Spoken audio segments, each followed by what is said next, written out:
honeys, welcome back to my channel. My name is Miesha Lave, and I'm going to show you guys how I make my fur boots.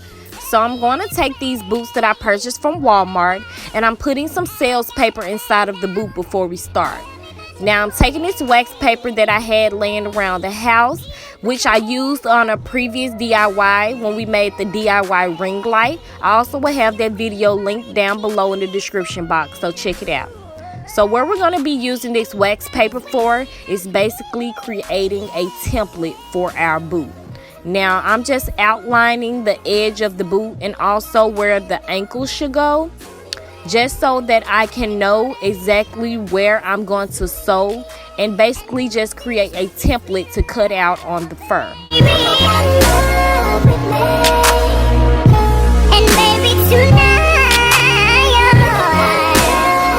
Now for the top part of the boot, you're only going to outline the top of it because the bottom is already scraped because of the wax paper. But you want to make sure that you go above where your boot stops. Because just because if you want your boot to be taller, you'll have excess fur to do so.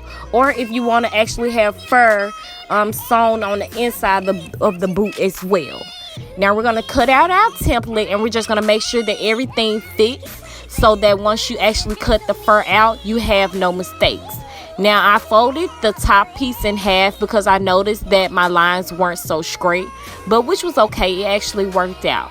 So moving on to tracing out our template, we want to make sure that we don't trace the template exactly the way it is. We want to make sure that we have a little seam allowance, so just give yourself a little room just in case you have some mistakes. Baby, I feel it.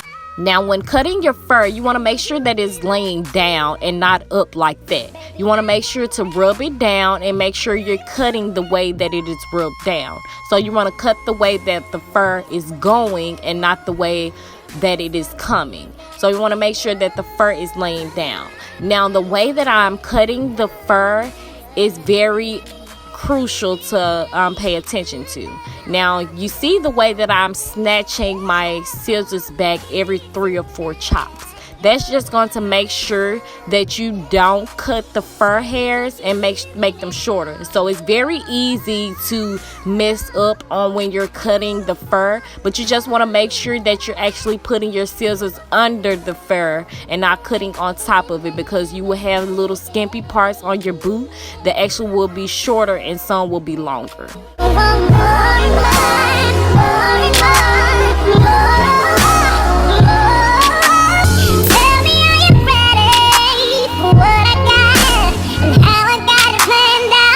Just taking my needle and thread, and I'm just going to thread through the boot as well as the fur.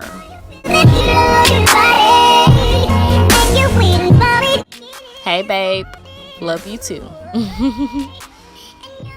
So when sewing the boot, it's actually easy.